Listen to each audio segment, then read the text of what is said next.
The Reverend Al Charlatan, who I'm convinced is a consummate infidel, who by the laws of the universe has to go to hell, even if it's only for 5 minutes. God owes him at least that much. Al has built a life on the backs of poor, desperate, naive African Americans who were willing to follow and support anything or anyone who offers even a ray of hope for a better life.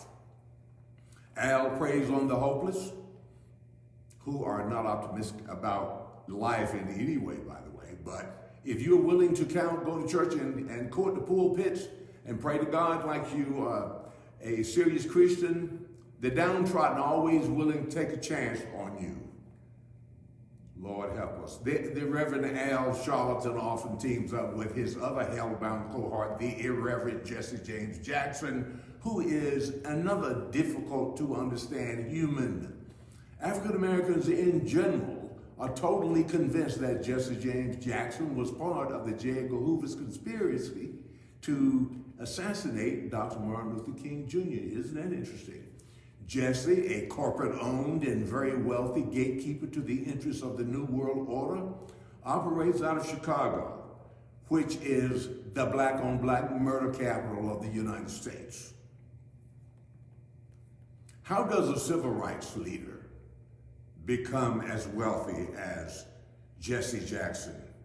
I happen to know personally that he's a big business-owned heathen who is worth tens of millions of dollars. And when asked how he made his money, he says, "Oh, I made it on my celebrity." Shake my head. One of his greatest monetary scams was, and still is, Operation Push in Chicago. I perceive Jesse Jackson to be a disgrace to humanity who believes in anything but God. He even has the audacity to show up at news conferences, at the news conference in Minnesota a couple of days ago, for the verdict to be read regarding former police officer Chauvin's guilt in the death of George Floyd. While he was in Minnesota for a photo op, 19 blacks were shot in Chicago, his hometown. I wonder why he didn't call a news conference about that. Why? Because he's not going to do anything that he can't make money on. You see, Jesse couldn't call a news conference and hope to sue gangbangers because they didn't have money to pay the families of victims who would garner a kickback for him personally, as might have been the case if the shooters or the opposite of a uniformed police officer had been the case. The NAACP, the SCLC, the Urban League, etc., they were once well-respected organizations in the civil rights movement. Those days are gone. They've raised billions of dollars from whites who are both empathetic and financially supportive of Black Americans' equal rights efforts.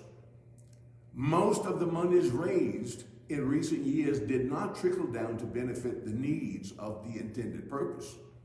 Again, racism promotions are very financially rewarding for the upper echelon.